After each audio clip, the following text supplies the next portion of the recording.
बिहार में smart city summit का किया गया आयोजन। डिप्टी सीएम तारकिशोर प्रसाद ने किया कार्यक्रम का शुभारंभ। नगर निकायों के विकास के कार्यों पर की चर्चा।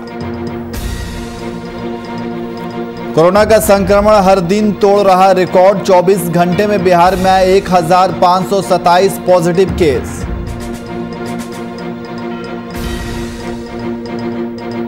मुंगेर में स्कूल शिक्षक का 9 अप्रैल को धरना। सर्व समिति की बैठक में धरने पर हुई चर्चा।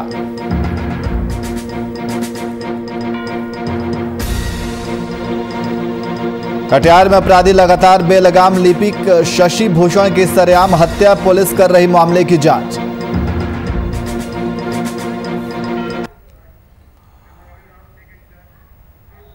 नमस्कार, मैं नियाज खान और आप देख रहे हैं वीआईपी न्यूज। अब सीधे रुख करते हैं खबरों की ओर। मधुपुर उपचुनाव को लेकर राज्य की सियासत गरमाई हुई है। पक्ष और विपक्ष के लिए यह सीट जीतना कहीं ना कहीं नाक का सवाल बन गया है। यही वजह है कि पक्ष और विपक्ष की पार्टियों ने अपनी पूरी ताकत झोंक रखी है।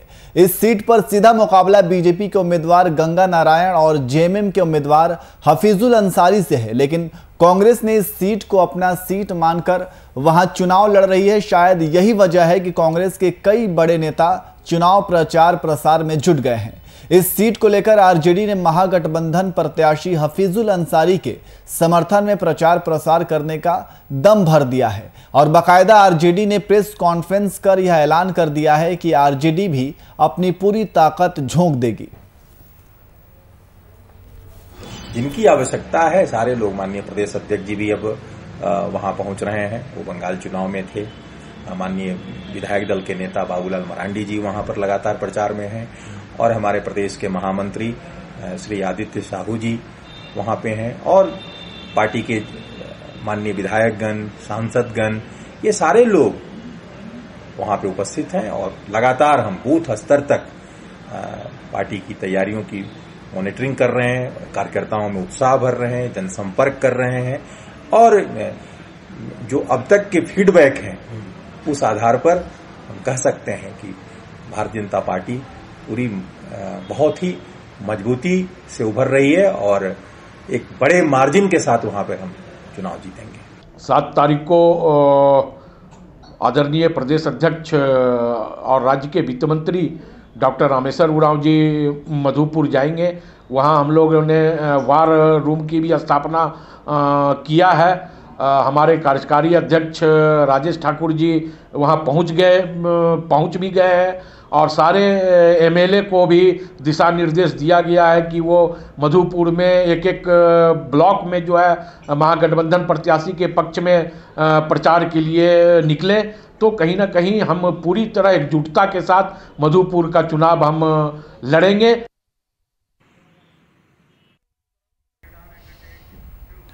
वहीं बिहार में स्मार्ट सिटी को लेकर बिहार स्मार्ट सिटी समिट का आयोजन किया गया। इस कार्यक्रम का उद्घाटन डिप्टी सीएम तारकिशोर प्रसाद ने दीप प्रज्वलित कर किया, जहां तारकिशोर प्रसाद ने कहा कि स्मार्ट सिटी का कार्य बिहार में विलंब से शुरू हुआ है, लेकिन सरकार प्रयासरत है कि किस समय सीमा के अंदर राशि को खर्च कर बेहतर कार्य किया जाए।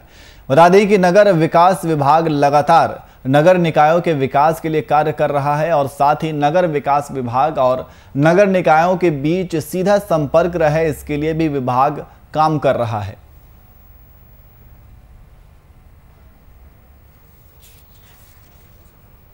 देखिए, हमारे भारतीय जनता पार्टी के वरिष्ठ नेता नीरज कुमार सिंह बबलू और हमारे मंत्रिपरिषद के सदस्य हैं, उन्होंने जाकर वहाँ सारी चीज़ों को देखा है, प्रतिवेदन भी दिया है और माननीय मुख्यमंत्री जी और हम लोग लगातार देख ही रहे हैं कि उसका अनुसरण कर रहे हैं और उस पर कार्रवाई भी हो रही है।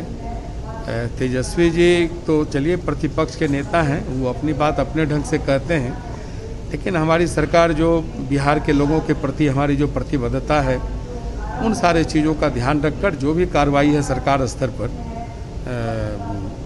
उसको हम सब कर रहे हैं।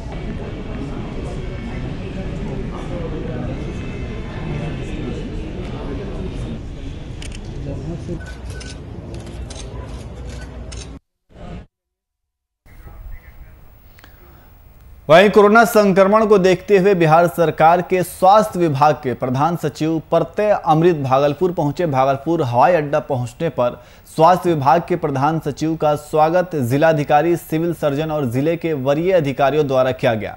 वहीं प्रत्यय अमृत ने कलेक्ट्रेट भवन के बाद समीक्षा भवन पहुंचे, जहां उन्होंने बिहार सरकार के प्रधान सचिव, परिवहन विभाग के सचिव और कई अधिकारियों से वीडियो कॉन्फ्रेंसिंग के जरिए जिले में कोरोना की जानकारी दी।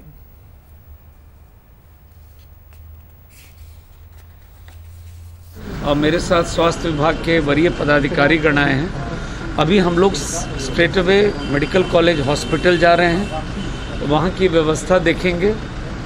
जिला पदाधिकारी भागलपुर से कल विस्तृत पूर्वक समीक्षा हो चुकी है और अभी भी कुछ बातचीत हो चुकी है। और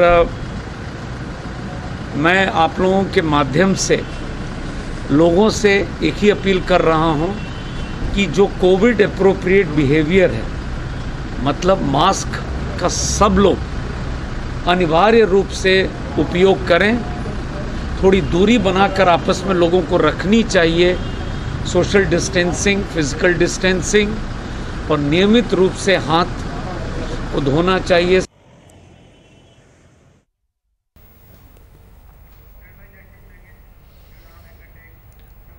वहीं मुंगेर के भुअर्जन पदाधिकारी के स्वास्थ्य लाभ और मंगल कामना को लेकर हवन किया गया। दरअसल टोपोलैंड धारियों ने निर्माणाधीन गंगा पुल अप्रोच पथ के नीचे हवन किया। दरअसल 6 अप्रैल को मुंगेर के भुअर्जन पदाधिकारी को अचानक से ब्रेन हैमरेज हो गया।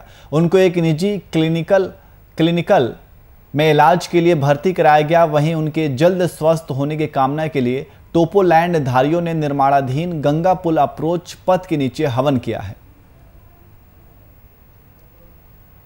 राजेश सर जी थे, जिनका कि कल ब्रेन हेमरेज हो गया है, और हम लोग भगवान से प्रार्थना करते हैं कि वो जल्द से जल्द स्वस्थ हो जाएं।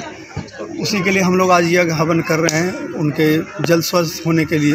मतलब एक अधिकारी का ब्रेन है, आप लोग एक अधिकारी के साथ साथ किसान हैं आप। वो ऐसे इंसान है हेल्पफुल, क्योंकि हम लोग के लिए हर कदम कदम पे खड़े थे और हम लोग का सहानुभूति उनके साथ है, और वो हमेशा हम लोग के लिए हेल्पफुल थे। इसलिए हम लोग चाहते हैं कि वो स्वस्थ होके आए और हम लोग का काम फिर से उनके रहते अच्छे तरीके से। कौन सा विश्वास है।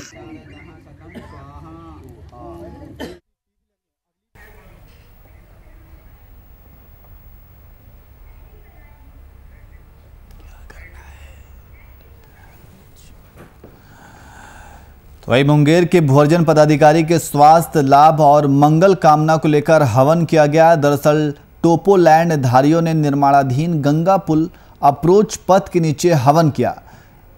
6 अप्रैल को मुंगेर के भुअर्जन पदाधिकारी को अचानक से ब्रेन हैमरेज हो गया था। उनको एक निजी अस्पताल में इलाज के लिए भर्ती कराया गया है। वहीं उनके जल्द स्वस्थ होने की कामना के लिए टोपोलैंड धारियों ने निर्माणाधीन गंगा पुल अप्रोच पथ के नीचे हवन किया है।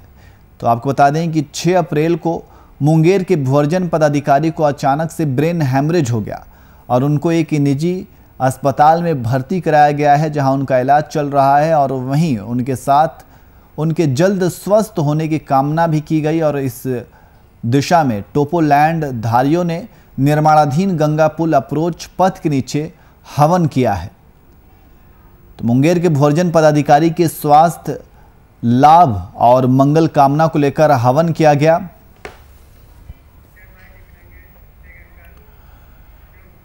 वहीं मुंगेर जिला के प्राइवेट विद्यालयों के शिक्षकों का धरना 9 अप्रैल को धरना देंगे। दरअसल ये धरना 9 अप्रैल को कलेक्ट्रेट भवन में दिया जाएगा, जिसको लेकर सर्व समिति की बैठक की गई, जिसमें कोरोना के बढ़ते प्रभाव को रोकने के लिए सरकार द्वारा गाइडलाइन जारी की गई है। बता दें कि 5 अप्रैल से 11 अप्रैल तक निजी कोचिंग संस्थान और स्कूल बंद रहेंगे। वहीं 12 अप्रैल से निजी और सरकारी विद्यालयों को सुचारू रूप से खोलने के लिए मुंगेर जिले के तमाम शिक्षकों द्वारा सर्व समिति की बैठक की गई, जिसमें कई बिंदुओं पर चर्चा की गई। 12 तारीख से हम लोग है ना स्कूल को खोलेंगे, क्योंकि हम लोगों की स्थिति जो है बद से बदतर होती जा रही है। विद्यालय का ये लड़कों का भी स्थिति जो है ठीक नहीं हो रहा है, पढ़ाई से वह बहुत पिछड़ रहा है। इसलिए हम लोग सरकार की जो है एक मांग की स्थिति को देखते हुए विद्यालय खोलने का मुंगेर जिला के प्राइवेट विद्यालयों के शिक्षकों का धरना 9 अप्रैल को होगा। उन्होंने कहा कि उनकी स्थिति जो है वो बद से बदतर होती जा रही है, इसको लेकर के वो 9 अप्रैल को धरना देंगे। दरअसल ये धरना 9 अप्रैल को कलेक्ट्रेट भवन में दिया जाएगा, जिसको लेकर सर्व समिति की बैठक भी की गई, जिसमें कोरोना के बढ़ते प्रभाव को रोकने के लिए सरकार द्वारा गाइडलाइन जारी की गई है। आपको बता दें कि 5 अप्रैल से 11 अप्रैल तक निजी कोचिंग संस्थान और स्कूल बंद रहेंगे। वहीं 12 अप्रैल से निजी और सरकारी विद्यालयों को सुचारू रूप से खोलने के लिए मुंगेर जिले के तमाम शिक्षकों द्वारा सर्व समिति की बैठक की गई, जिसमें कई बिंदुओं पर चर्चा की गई है। तो मुंगेर जिला के प्राइवेट विद्यालयों के शिक्षकों का धरना 9 अप्रैल को शुरू होगा और उन्होंने कहा कि अपनी स्थिति को लेकर के वो धरना प्रदर्शन करेंगे।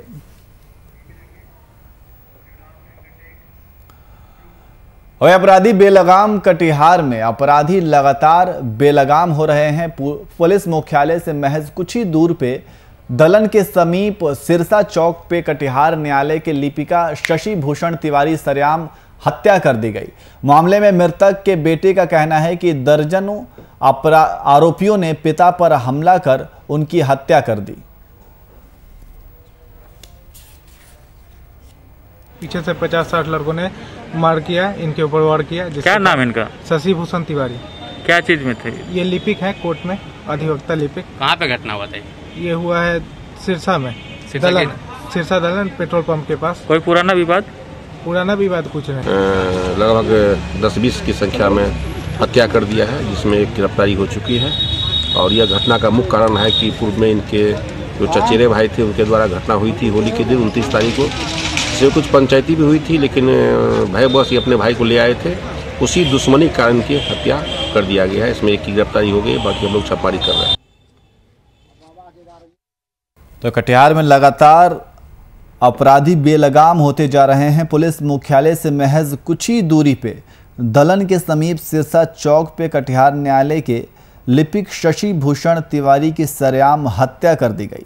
मामले में मृतक के बेटे का कहना है कि दर्जनों आरोपियों ने पिता पर हमला कर उनकी हत्या कर दी।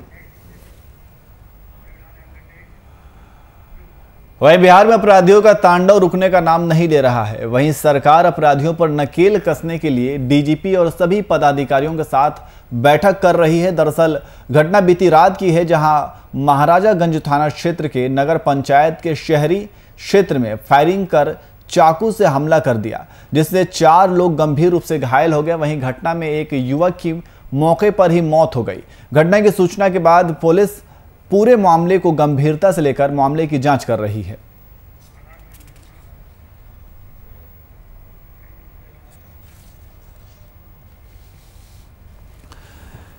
तो बिहार में अपराधियों का तांडव लगातार जारी है।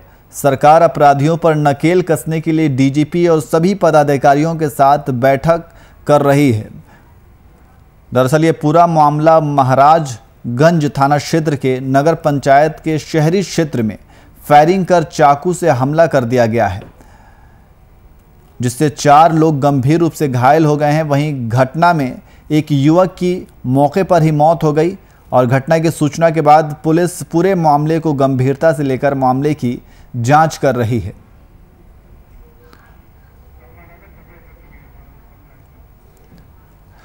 और इसी खबर पर अधिक जानकारी के लिए हमारे संवाददाता विजय हमारे साथ फोन लाइन पे मौजूद हैं। विजय, जिस तरीके से देखा जा रहा है कि बिहार में अपराधियों का तांडव लगातार जारी है, 4 लोग गंभीर रूप से घायल बताए जा रहे हैं।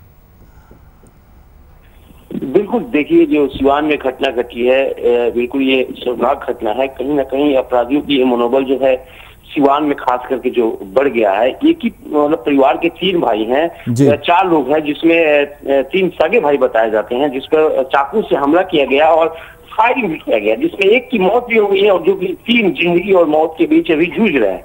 तो कहीं ना कहीं ये साफ तौर पे ये झलक रहा है कि जो अपराध है, अपराधी का जो मनोबल है बिल्कुल बढ़ गया है। पुलिस का तनिक भी खौफ नहीं है। शायद यही कारण है कि महाराजगंज में आए दिन व्यवसायियों के साथ रंगदारी मांगी जाती है और उसके साथ गोली भी चलाई जाती है, गोली मारकर घायल भी कर दिया जाता है और पुलिस केवल जांच के नाम पर अभी खानापूर्ति कर रही है। इस मामले की हम बात करें तो इस मामले में भी अभी तक किसी तरह की कोई कार्रवाई नहीं की गई है। पुलिस इस पर साफ तौर पे कुछ भी करने से इनकार कर रही है। जी, पुलिस का क्या कहना है? देखिए, पुलिस से जब हमने सिवान जो एसपी हैं उनसे साफ तौर पे संपर्क करने की कोशिश की तो उन्होंने इस मामले पे जांच करने की बात कही कि जांच अभी किया जा रहा है, जल्द ही इस पर कोई ना कोई कार्रवाई किया जाएगा। अपराधियों को पकड़ने में कामयाब हमारी टीम भी होगी। तो अभी तक तो टीम उनकी कामयाब नहीं हुई है, लेकिन फिलहाल अब देखा जाए कि क्या वाकई में अपराधियों पर लगाम लग पाता है सिवान में या नहीं। जी, बहुत बहुत शुक्रिया तमाम जानकारी के लिए।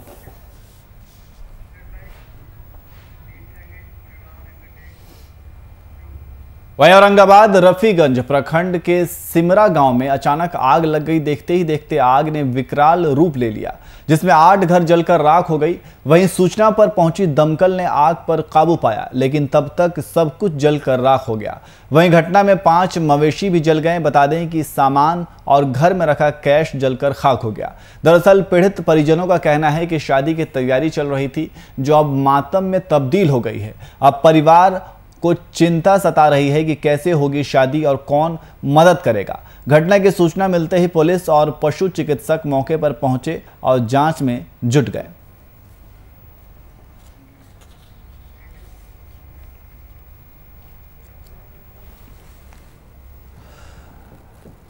तो आपको बता दें कि औरंगाबाद रफीगंज प्रखंड के सिमरा गांव में अचानक आग लग गई और देखते ही देखते आग ने विकराल रूप ले लिया। और इसी खबर पर अधिक जानकारी के लिए हमारे संवाददाता दीनानाथ हमारे साथ फोन लाइन पे मौजूद हैं। दीनानाथ, क्या है ये पूरा मामला, किस तरीके से आग लगी और कितना नुकसान हुआ? न्याज जी बता देना चाहूंगा कि औरंगाबाद के रफीगंज प्रखंड में एक सिमरा गांव है जी। वहां पर तकरीबन बच्चे जो खेल रहे थे, खेल खेल के आग कैसे लगी इसका अभी तक तो खुलासा नहीं हो पाई है। लेकिन आग जब भड़का तो पूरे 8 घर को अपने कब्जे में ले लिया। आग इतनी विकराल थी कि जो गांव से नियंत्रण नहीं हो पा रहा था। इसके बाद वहां कई एक दमकल पहुंचे, लेकिन बहुत मशक्कत के बाद ही आग पर काबू पाया गया है। तब तक लाखों की संपत्ति नुकसान हो गई थी। बहुत सारे तो कैश जले थे, 5 मवेशी जल गए हैं जो वहां जलकर उनकी मौत हो गई है। उतना ही नहीं बल्कि कुछ घर में शादी होने वाला था, सारे सामान खरीदा गए थे और कुछ रुपए भी रखे गए थे दहेज या जो भी अपना देने के लिए, उस सारे रुपए जल गए हैं। पूरे मातम छाया हुआ है न्याज जी, पूरे गांव में आज देखने को मिल रहा है पूरी तरह से मातम छाया हुआ है, सन्नाटा पसरी हुई है। जी दीनानाथ, तो क्या आपके परिजनों से बात हो पाई है? परिजनों का क्या कुछ कहना है? क्या मुआवजे को लेकर के भी कुछ बातें कही जा रही हैं? हाँ न्याज जी, एक चीज जरूर आपको बता देना चाहूंगा कि जब मैं घटना स्थल पर पहुंचा तो वहां पर जो बिलखते परिजन थे, जो उनके आंखों में आंसू के बूंद टपक रहे थे, उनसे जब वार्ता हमारी हुई तो स्पष्ट यह देखने को मिल रहा था। उनका यह भी कहना था कि से अब आगे चलकर क्या होता है, सरकार पर तो पूरी तरह से भरोसा ही उठ गया है। लेकिन जो कुछ नुमाइंदे वहां पहुंचे हुए थे, जो सरकार के थे, राजनीतिक पार्टियां से थे, उनकी कहना था कि से यहाँ पर कुछ न कुछ तो जरूर सोचा जाएगा, इनके मुआवजा दिलाए जाएंगे। लेकिन जो वहां पर परिजन थे उनकी आशाएं सरकार से विपरीत दिख रही थी। जी बहुत बहुत शुक्रिया तमाम जानकारी के लिए।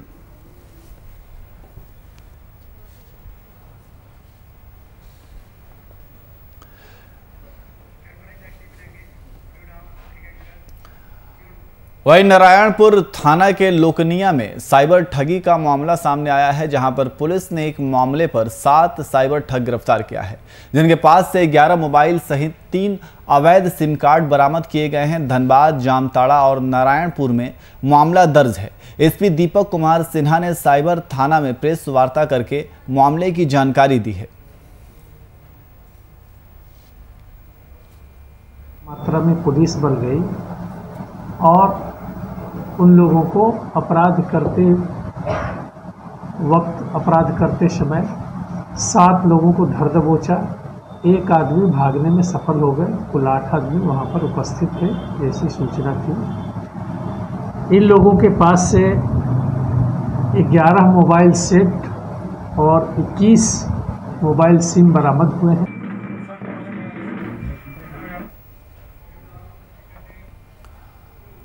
वहीं मधेपुरा सदर अनुमंडल के गम्हरिया थाना क्षेत्र में एक निजी विद्यालय छात्रावास में एक बच्चे की संदिग्ध मौत हो गई।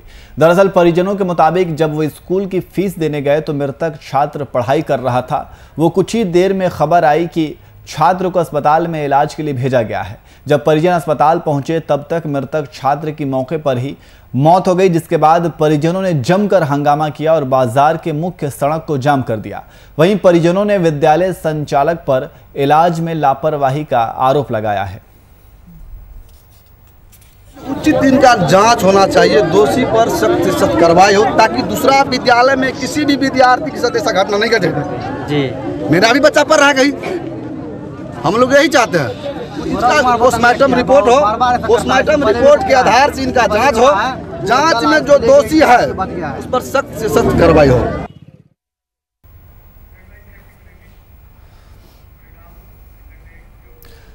वहीं मधुबनी में हुए नरसंहार, नवादा में हुए शराब से मौत और राज्य में बढ़ते अपराध पर विपक्ष ने सरकार पर निशाना साधा है, जिसमें जाप प्रदेश अध्यक्ष राघवेंद्र कुशवाहा ने नीतीश सरकार पर जमकर हमला बोला है। जहां प्रदेश अध्यक्ष ने कहा कि उनकी पार्टी की कई टीमों ने इन जगह का दौरा किया था। जो रिपोर्ट है उसमें प्रशासन की लापरवाही साफ दिख रही है। साथ ही प्रदेश अध्यक्ष ने तत्काल इन सब मामलों के दोषियों पर सख्त कार्रवाई की मांग की है। वहीं इसके खिलाफ राज्य भर में आंदोलन करने की धमकी भी दी है।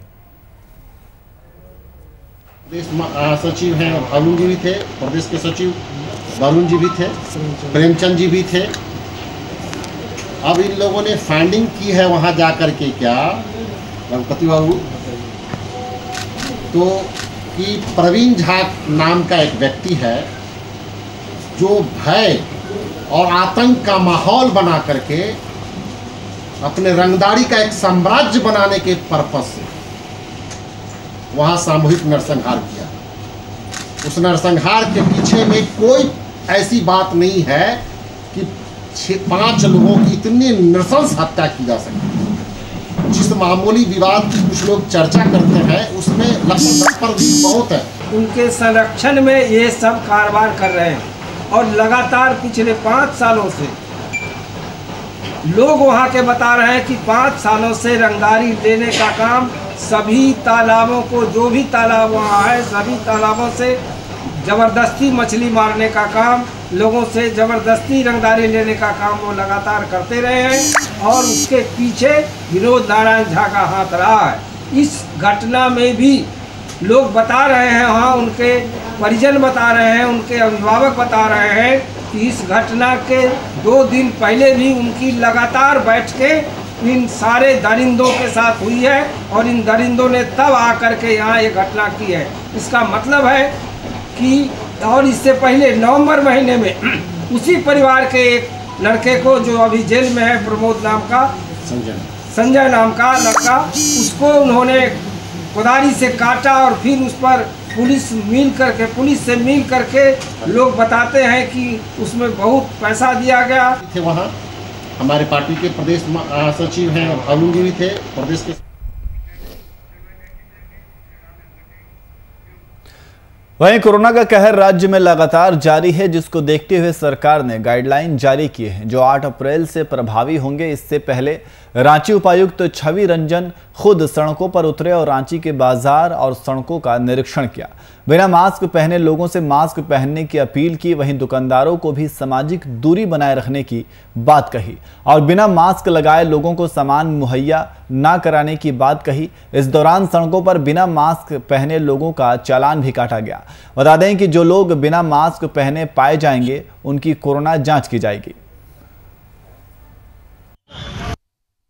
आप लोग सभी को पता है कि कोविड का महामारी रांची में बहुत जोर से हो रहा है, बहुत सारे केसेस आ रहे हैं एंड इस अभियान का इसी उद्देश्य है कि लोगों के बीच में जो लाक्सिटी दिख रहा है जो उनको जागरूकता करने के लिए और अवेयरनेस बढ़ाने के लिए हम लोग ये एनफोर्समेंट टीम के तहत अभी सड़क में उतारा है और बहुत सारे लोगों को अभी देख रहा है कि इसका असर लग रहा है कि बहुत सारे लोग अभी मास्क पहन के घूम रहा है और डिस्टेंसिंग ही पालन कर रहा है। बट